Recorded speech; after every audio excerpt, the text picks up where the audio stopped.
gamers all around the world.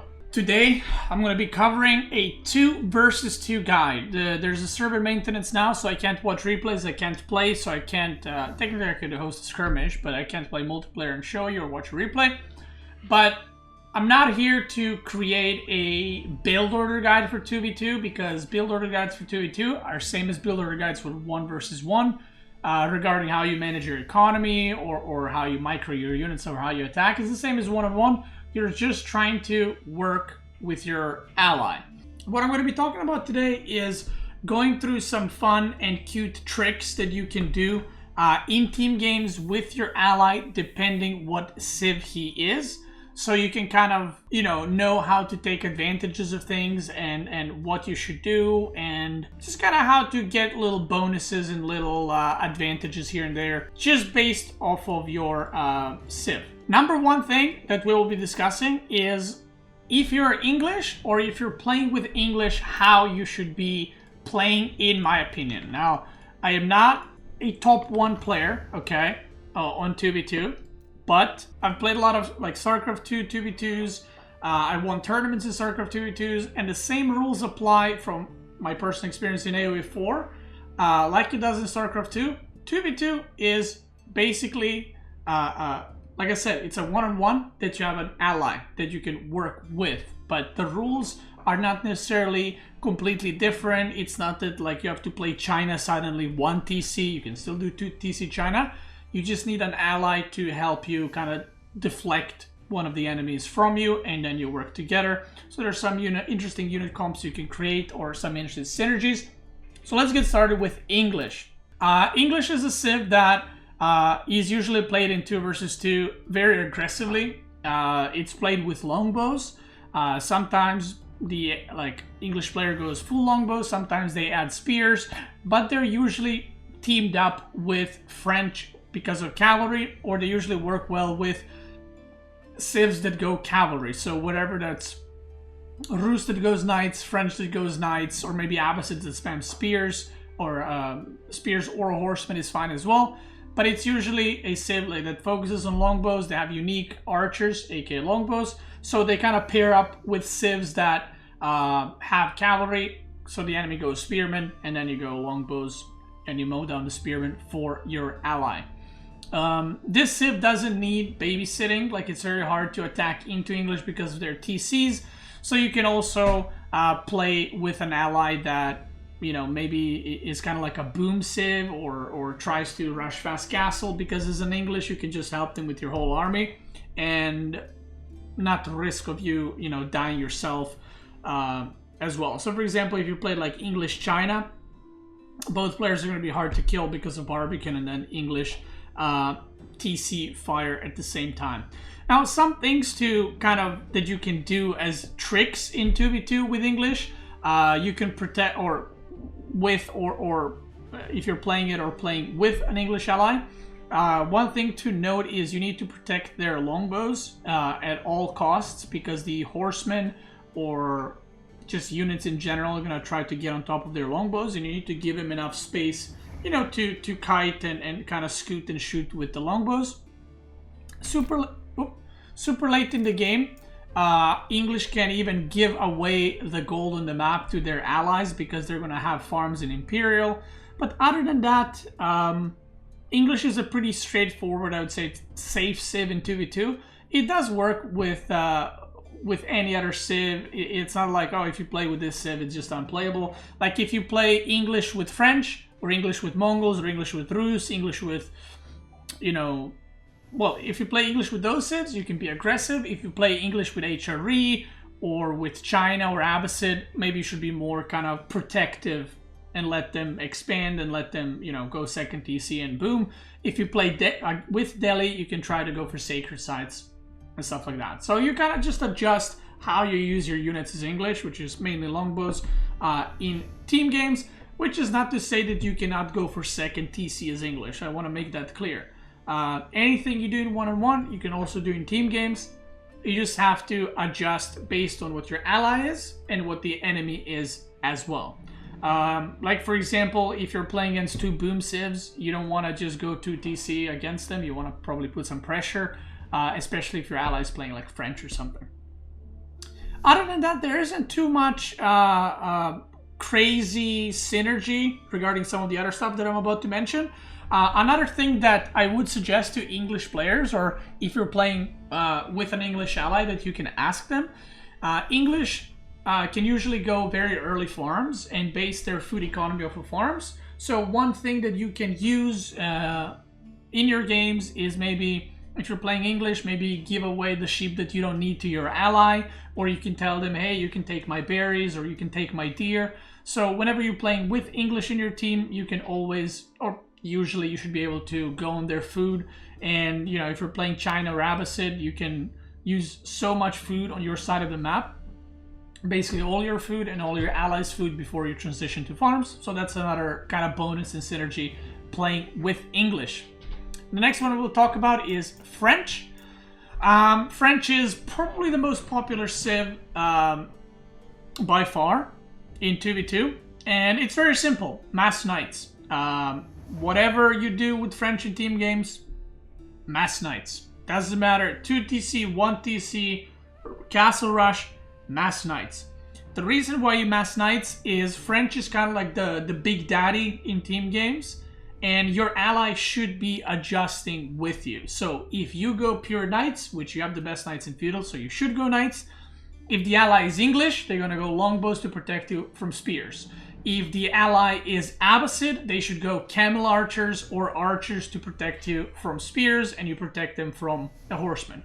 If the ally is HRE, they can go Archers or Land Shits or Men-at-Arms to take care of the Spearmen, right?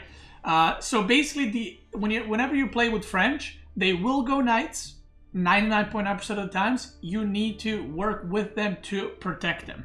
The resources that are very important for French are gold and food. So try your best to, you know, help them whatever you can and aid them securing their resources. They will get harassed because most of their units will be, you know, across the map harassing and stuff like that. So if they do need help, if they need like walling or something, help them, because they are kind of the carry Civ.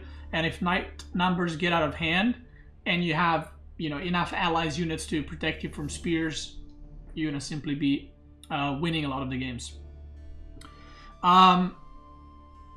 French actually, because it's a carry Civ and because it's such a popular Civ because of Knights, it doesn't actually have a lot of other benefits playing. Like, French is not going to give you their sheep, you know, they're not going to give you their deer, they're not going to build towers in your base. Technically they can if they're ahead, but that is not something that you should be looking for them to do, or something that is going to give you any kind of advantage if they do. French can be played obviously with any aggressive Civ, so you know, French English is one of the more popular ones. You can play French Mongols aggressively. Mongol can do a tower rush, and while they're dealing with your tower rush, French ages up and gets Knights to their base, so it's kind of like pressure onto pressure, right? And then Mongol can transition to maybe Archers or Mangudai to accompany your Knights. If you're playing against Ruse, you can both go Knights if you want, although Ruse spamming Archers with Wooden Fortress bonus wood income is a lot better. It's also, I think, a very, very strong comp. French versus HRE, see, this is where the things change a little bit. With the first three Civs that I mentioned, you play aggressively, right? You don't necessarily need to, but the best way to do it is play aggressively. If you're playing with HRE, your job as French would be to harass with Knights for long enough to allow your HRE ally to get to castle. And then you help them get the relics, right? And then you decide together what you want to do. Are you going to keep pushing? Are you going to macro them? Whatever it is, this is the part where team games, you know, they're team games. You got to work together with your ally. But I wouldn't necessarily, if you're playing with HRE as your ally, I wouldn't necessarily expect HRE to go full all-in in Feudal. Again, they can, but the most common strategy for HRE in team games is to rush castle and try to get relics and so on and so forth. If you're playing with boom Civs in your team, like Chinese or Abbasid, they can fast expand, and then they could just mass produce units and help you. Or, once again, you can do the Knight harassment, force your opponent, both of your opponents, to make units, and then one of you is going for more macro play while you're harassing that is up to you. But Abbasid, I think, works really well with French because they can go camel archers. So if the enemy team has also French, right, and you're both having knights, and then the Abbasid has camel archers, the enemy knights will do 20% less damage. So that's something to consider. I guess another little bonus is trade posts are revealed on the map. So if you ever play with Mongols and they want to go for trade boom, you will know immediately where the trade post is, and you can tell your ally. But other than that, they don't really have, like I said, any other bonuses that you can aid your ally with directly because of the bonus itself. Mongols. So Mongols is, in my opinion, a civ that 99.9% of the times you should be tower rushing, and your job as Mongols is to put pressure on your opponent. Again, there are situations where you can rush fast castle depending what your ally plays and what kind of civ they play. But the biggest benefit to Mongols is that you can put that early pressure and create space for your ally to do whatever they're doing, right? If you're playing with English, right? If you open Horseman Tower Rush, you enable your ally to get to feudal fast, and once you place the towers, by the time the enemy is like trying to defend, your ally is arriving with longbows, you have more horsemen, and you're putting more pressure. You're playing basically like French English, except you have towers but no knights. If you're playing with French, again, like I said, you can do a tower rush and then French comes with their knights. If you're playing with HRE, you still do a tower rush. Maybe you do tower on one guy, tower on the other guy, and that way you kind of force them to defend instead of attack your HRE ally. And after that, the HRE can kind of take over the carry role. Same thing with China, same thing with Abbasid. You can, again, tower rush and enable them to go for boom without being too worried. If you have a French enemy, for example, you're playing Mongols, your ally is Chinese. If you tower rush the French, they can't go knights. Your Chinese ally is safe, and he can go to TC boom without an issue. So again, it's kind of like you need to tower rush an opponent that is more dangerous to your ally if the ally is being defensive. If you want to be aggressive with Mongols and your ally wants to be aggressive, then you want to tower rush a civ that you're more likely to kill if you manage to kind of shut down their eco. If you're playing against Delhi, a thing that you can do with Mongols that's very, very good is put towers on the sacred sites and kind of prepare sacred sites in advance for your ally to take them with scholars and get the gold income. So there's a lot of cool stuff that you can do. Now, this is where the unique stuff for Mongols comes into play. By the way, if I miss any, feel free to type it in the chat when I go civ by civ so I can mention it. One really cool thing with Mongols is, number one, you can place towers everywhere because you can upgrade them very, very easily and kind of get the map vision for you and your ally. Number two thing is the Pastures. So if you're playing with a French player and you are kind of being the support, you can build Pastures in your French ally or whatever ally's base and kind of feed them sheep the whole time. This is especially useful if you play Mongol Ruse. You can build Pastures and rally them to your Ruse town center, and they can get 500 bounty, which usually it is easy and viable to get 500 bounty 2v2, but you can build pasture in their base and they will get 500 bounty from the sheep eventually. So that's another cool thing.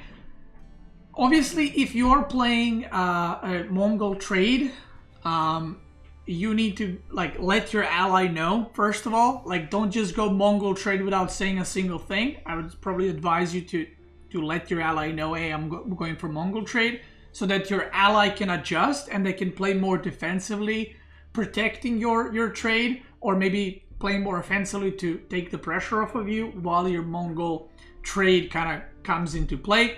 And if you play with Mongols, one thing that I forgot to say, no matter what civ you are, please help them wall, because Mongols can't build walls. So no matter what civ you are, if you do place walls and help them out, they will be very, very thankful, because it's gonna help them a shit ton.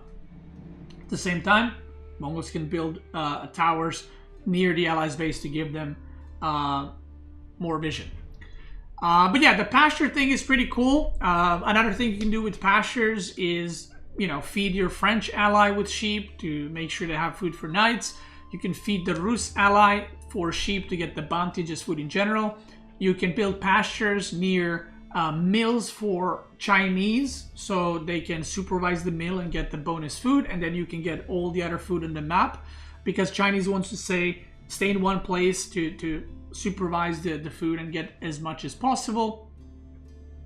Or you can build pastures for the HRE player so that sheep are going under his chapel. Again, you can do a lot of stuff with pastures, and that's where, again, the team play element comes into play. The next Civ we'll be talking about is Ruse. Now, obviously, if you're playing Ruse or playing with Ruse ally, let them kill all the animals on the map so they can get bounty. No reason for you to be killing wolves. If there's a Ruse ally that can kill them, don't kill deer, let them kill them.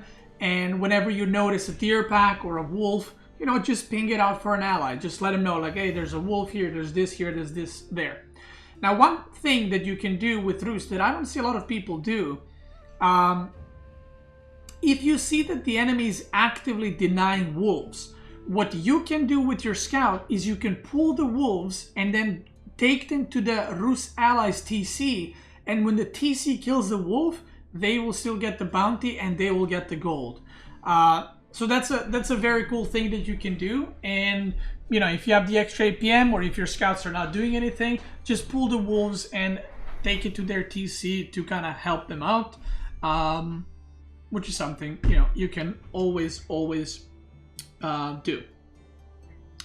Now, next thing is Ruse can go professional scouts. This is something that I've used when I played with Salami in the tournaments or just playing online on ladder. Because with Ruse you're going 3 scouts at least.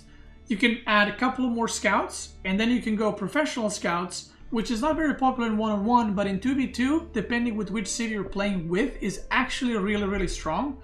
Because if you make like 5, 6, 7 scouts as you're aging up to feudal, then you go pro scouts.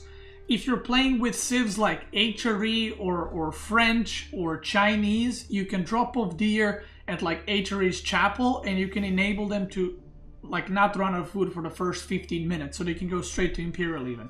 And this is a very cool thing that you can do. Technically French would also be a good civ for that, but French wants to be aggressive usually and not go for pro scouts. But Ruse can definitely do this, and this is another way you can help your ally. And not only you can get their deer on their TC or make it super safe for them, but you can also steal the enemy deer, because 2v2 maps are a lot bigger. So it's going to be a lot harder for them to see or deny your deer collecting. Regarding their playstyle, they can be played like French, or they can go for more boom approach. I would advise that if you're playing with a civ that does not have knights, you go for knights yourself. If you're playing with a civ that does have knights like French, I would advise you probably to just cover them with mass archers. But other than that, like I said, make sure that your Ruse ally has enough bounty. Let them know where the animals are so they can kill them, and they will be very, very happy. And next time you play Ruse, think about doing professional scouts and helping out your ally. Just saying. If my team got a Ruse and my opponent is also a Ruse teammate, should I kill the deer? I would advise you to leave your own deer for your ally, but go across the map and kill enemy deer. Because most players will be killing deer that is closest to them. So you can deny the enemy deer while still allowing your ally to kill your deer, especially if you point it out, like ping it where it is. So, yeah. Yeah, that's pretty much it.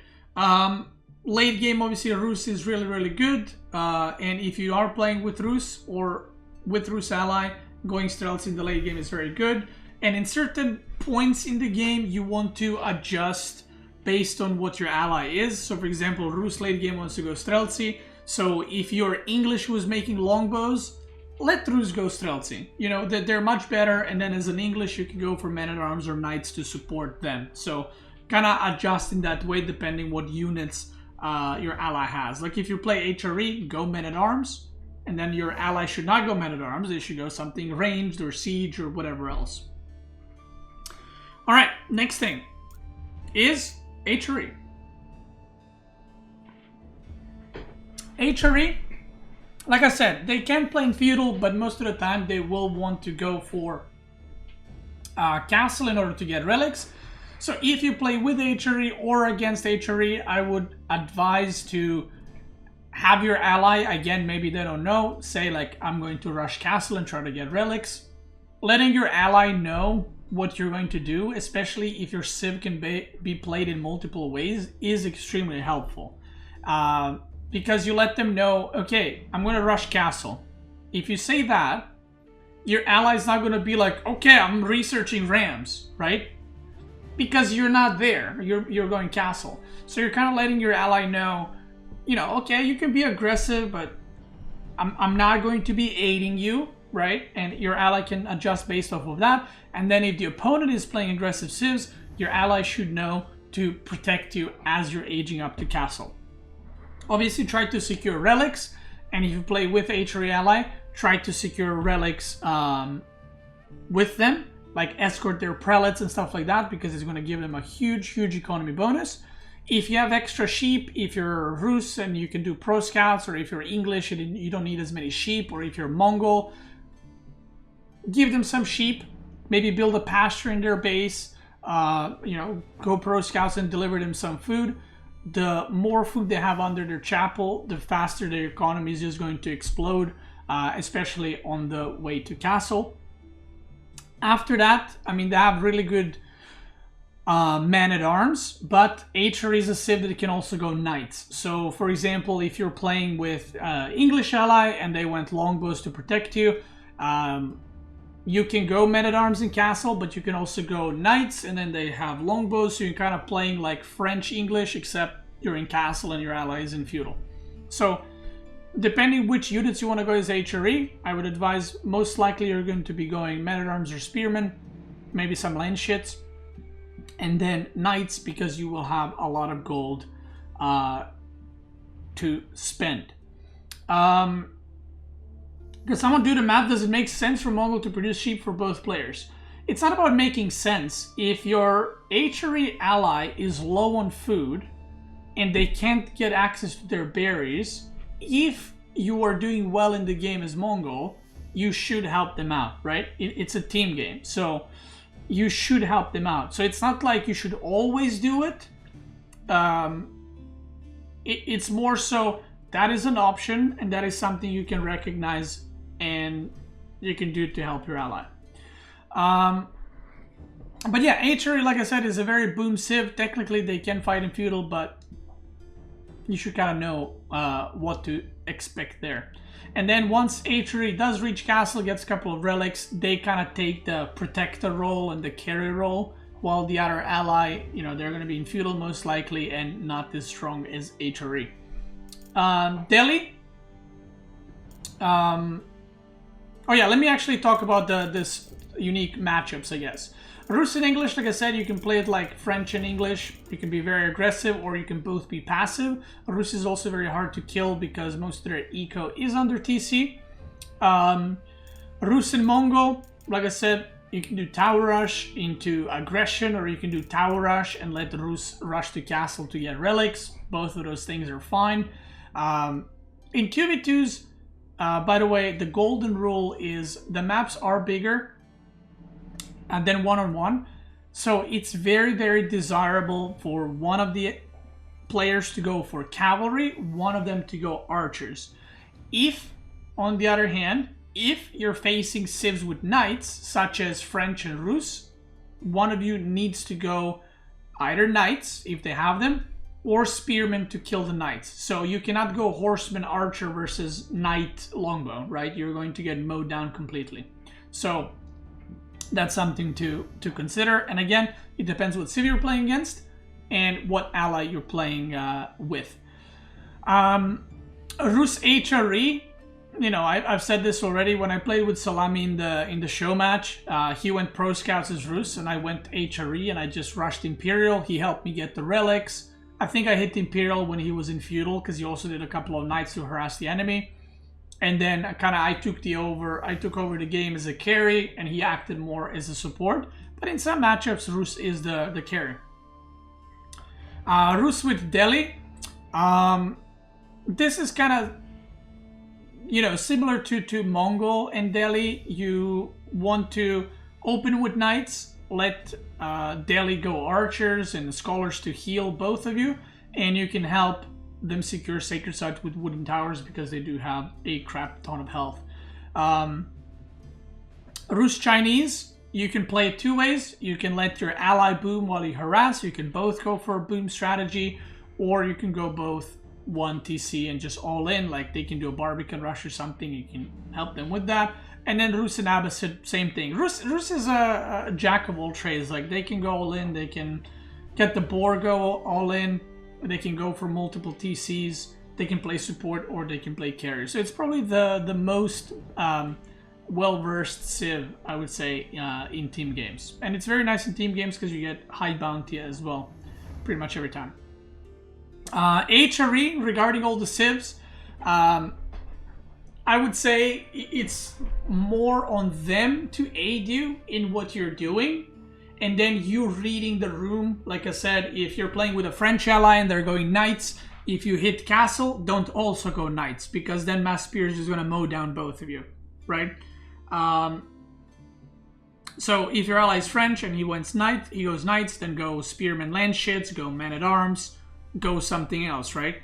If your ally is playing English or Ruse and they're going Mass Archers, then you should take the role of Knights, Man-at-Arms, and stuff like that. So, kind of like, let your ally knows what you're doing, read the room, what army they have, what army opponents have, and try to counter that. Which, by the way, I'm going to, just a side note, I'm going to do another guide soon, that is All Units Guide in Age of Empires 4, where I will be discussing all units, when you should make them, which units they counter, and so on and so forth. Next Civ is Delhi. Delhi is an aggressive Civ. It's not a boom Civ, but it's kind of like a in-between Civ, I guess, because Delhi wants to get Castle, but you want to get Castle off of your Sacred Sites. So, whichever ally you're playing with, try to have them help you secure the Sacred Sites. Delhi is not a very popular Civ in team games for whatever reason. I think they're great in 2v2. You know, try to help your allies secure Sacred Site if they're Delhi, and let them capture them because they get more gold. But other than that, Delhi is very versatile in terms of unit comp. Like they can go Mass Spearmen and Scholars, they can go Mass Archer Scholars, they can go Horsemen Spearmen, they can go Pure Horsemen. So Delhi is a Civ that can definitely adjust to whatever your Civ is, and then just make units whichever, you know, fit their ally. Now this is the cool part about by the way, another thing you can do with HRE, that I forgot, is you can build prelates from your Regnitz Cathedral and Castle and bring them as healers in battles. And you can also research Inspired Warriors to help both you and your ally, which is also cool. I'm pretty sure you can cast Inspired Warriors, which gives 15% damage and 1 armor to your ally units as well. So that's another thing that I forgot to mention earlier.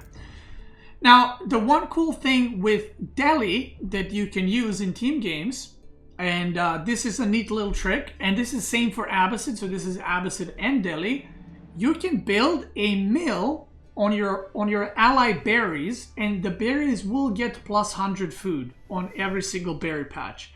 So if your ally is going berries at any point, just plop down mills on all their berries on their side of the map, and all their berries will be getting plus 100 food.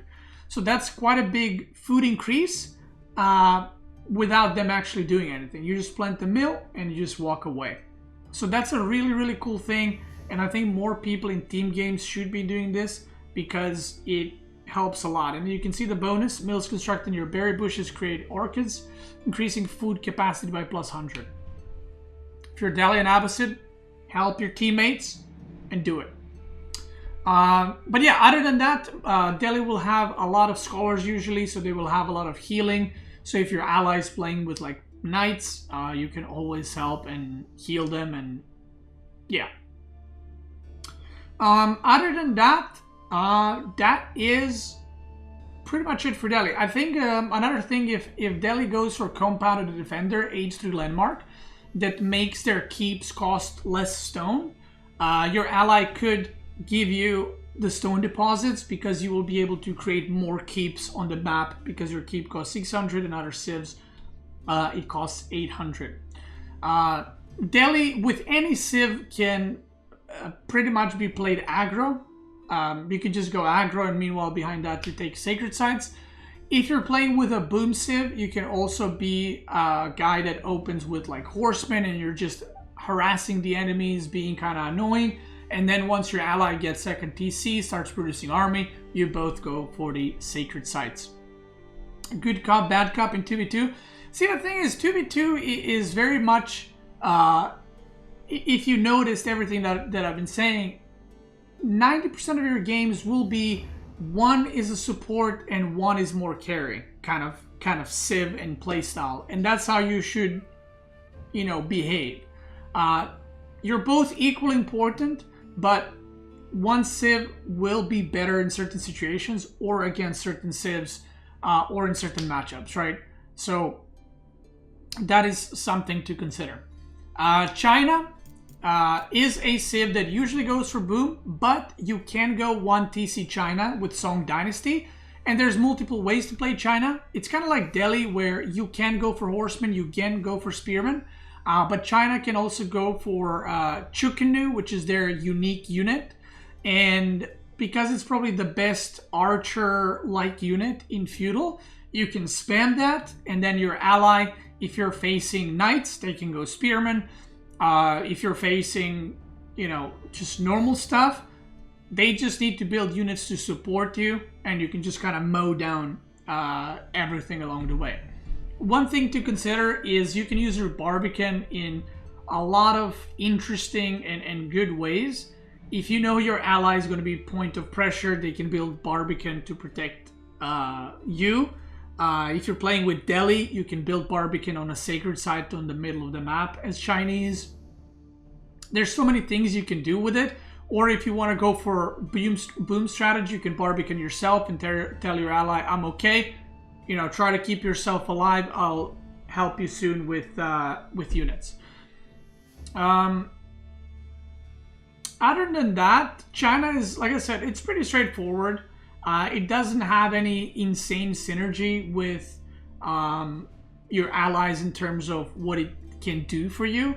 It's usually like I said, the more boomy civ, so try to help them if they are going for that. And I would also advise Chinese players, if you do play China, let your ally know. Like, I'm going for 2 TC Song Dynasty, I'm going to stay in 1 TC, because the difference in how they're going to play is massive.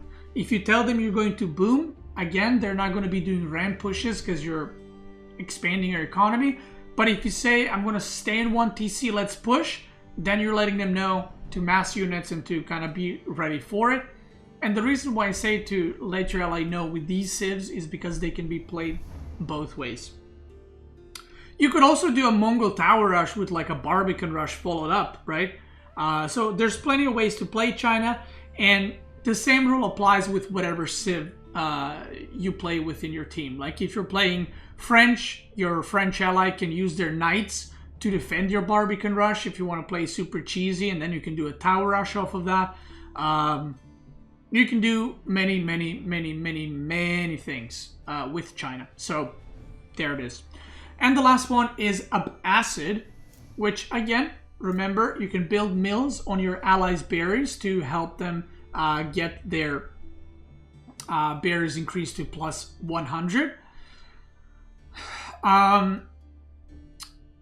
One cool thing about Abbasid is no matter what unit comp you are going with, so even if you're going mass spear, even if you're going mass horsemen, even if you're going mass archers, if enemies have cavalry, you need to make at least 2 or 3 camel archers so you can debuff their cavalry. So again, Abbasid camels give 20% damage decrease to the enemy cavalry.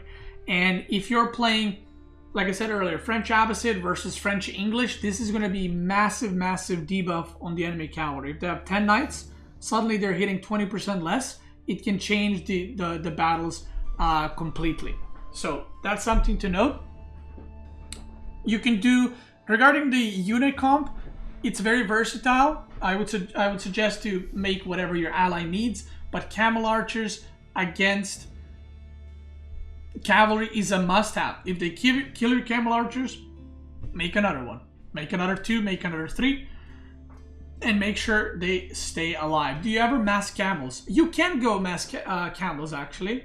They're not that bad. I would probably not suggest to mass camels against longbows, because longbows completely destroy camel archers. But against most other civs, you could mass camel archers if you're playing with French or Ruse knight spamming ally, because you'll both be extremely mobile. So that's the benefit of it. Camel archers are very expensive, but if your ally is French and you can roam around the map together, then camel archer massing is fine as well. So yeah.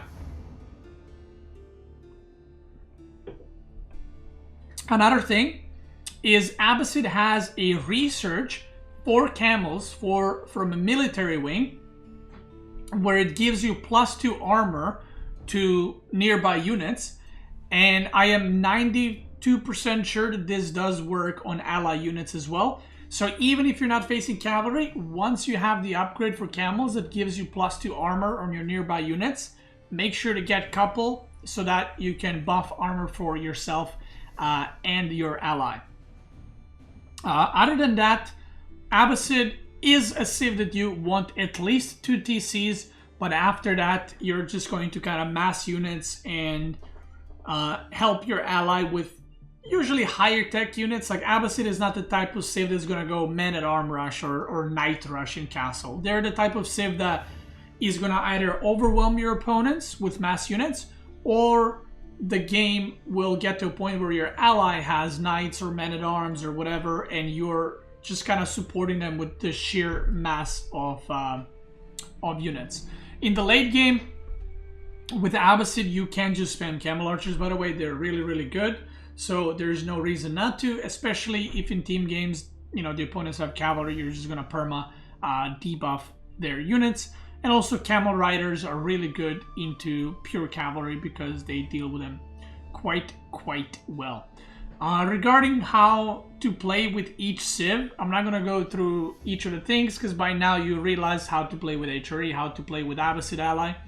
But in general, I would say you do want to go for second TC, and after that, most likely put some pressure on the map, whatever you agreed with your ally, and kind of mass units while growing your economy at the same time. And with Abbasid, you don't need to worry about rushing castle too quickly, because camel archers, horsemen, and spears from Abbasid are really good, and they can also fight castle units pretty decently as long as you have the numbers. Now, this is a question I get very often now that I've covered all of these, and I don't think I missed any kind of synergies between the allies that you can do.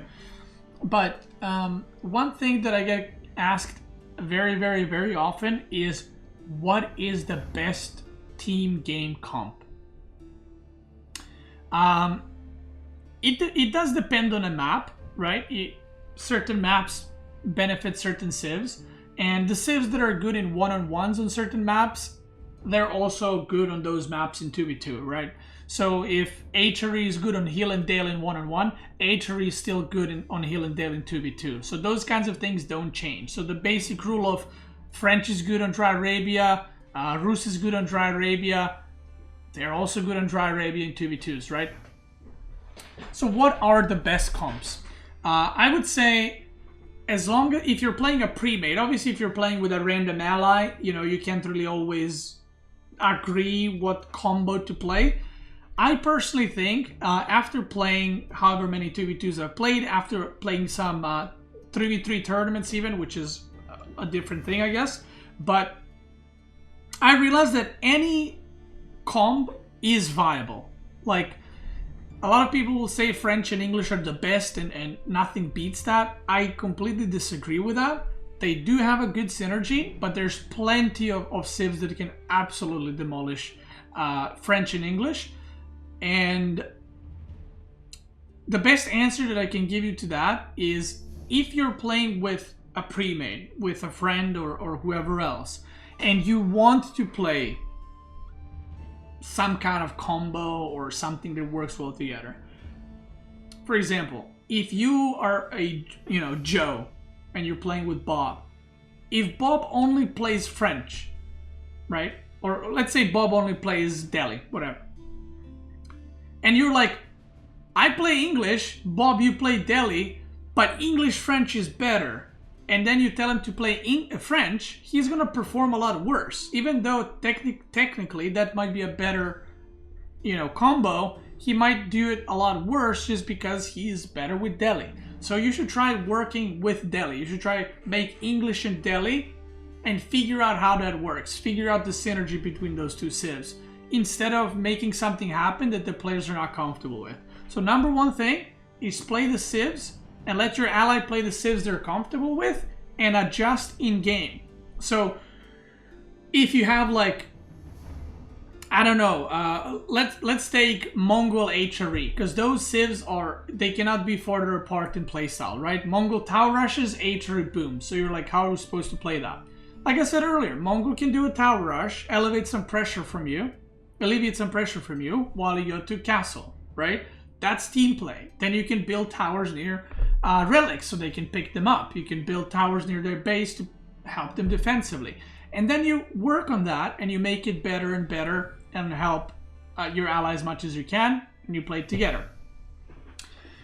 So you can do stuff. I'll give you some examples that Salami and I used that we thought was pretty good.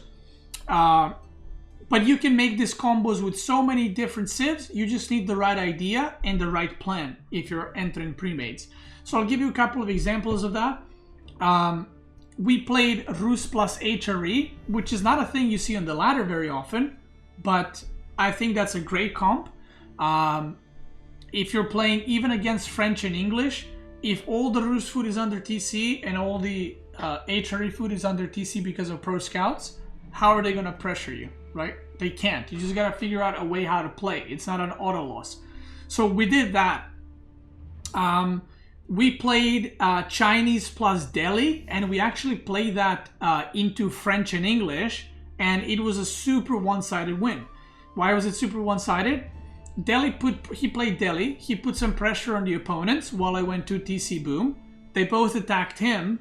He went for like mass spearmen and cavalry at the same time, horsemen, and I also went for mass cavalry and spearmen. So what ended up happening is I was counterattacking the English with horsemen, and then we both kind of collapsed on their armies from behind, and we basically won with just sheer numbers. Technically they had a better unit comp, right? Knight longbows should beat spearmen horsemen, but we delayed the game long enough to have just overwhelming amount of units, and we completely managed to completely destroy that unit comp, because Delhi basically allows the Chinese and gives you enough space to do what you got to do, and Delhi doesn't need a lot of resources because all their upgrades are for free. So what Salami did in that case, he actually went pro scouts as Delhi and brought deer to my base because Delhi professional scouts are free. So there's a lot of like unique and good stuff that you can do. And once we pushed out, then I helped him secure the sacred sites. So again, team play. Another comp that we played was Mongol and English. And the way we played that is I did a tower rush and he pulled 5 villagers as English, and we didn't allow one of the opponents to age up to feudal. I tower rushed the berries and the wood line from the opponent, and he tower rushed with 5 villagers on the gold. So we completely shut down one guy's economy. And again, that's a unique strat. That's something you can use. Maybe you don't need to go that aggressive, but you can. Again, you just gotta figure out what works.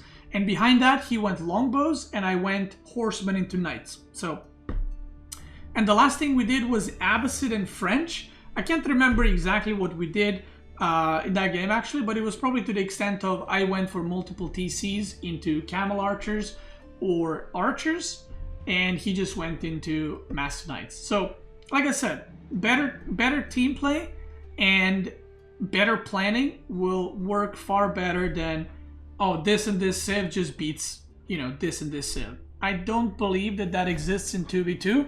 There are certain advantages on certain maps to having some civs on it, but it doesn't mean an auto win, and it doesn't mean that you can't do anything about it. Even in one-on-ones, you guys know that the win rates in one-on-ones are extremely close. 2v2 just brings more variety into it, and it makes it less focused on what civs you have, but instead how you use your civs. So yeah, can you tell when to use hand cannoneers? You use hand cannoneers, they're the ultimate DPS unit, so if you can fully support them producing in the late game, go for them, because they're very good and they got a crap ton of DPS. Alright, with all that being said, I hope I gave you guys some input on 2v2s. I hope that this has helped you whenever you decide to play next. Have all these bonuses and tricks that I told you for the civs and 2v2s, and try to match them with what your ally's playing. Try to see what your ally wants to play. If your ally selects French, now you know, okay, I can play English, or I can play this civ, or I can play that civ, right? Communicate with your ally, that's the most important. And obviously all these things are a lot easier to use if you have a pre-made ally, which probably makes everything better and makes things a lot easier and I would say enjoyable as well. And you know, don't be afraid to share resources with your ally, because if your ally doesn't have resources, you're going to lose the game as well, because you're probably not going to win a 1 versus 2. So that is it for the 2v2 guide. Like I said, regarding build orders and playstyles, they're not different from one-on-ones. So if you're going 2TC with China, you do it the same way you would in one-on-one, except maybe you would put Barbican somewhere else. If you're watching this on YouTube, I want to thank you guys so much for watching. I hope you enjoyed the video. Let me know what kind of other guide video you would like to see. If you're watching this on Twitch, let's keep going. Boom!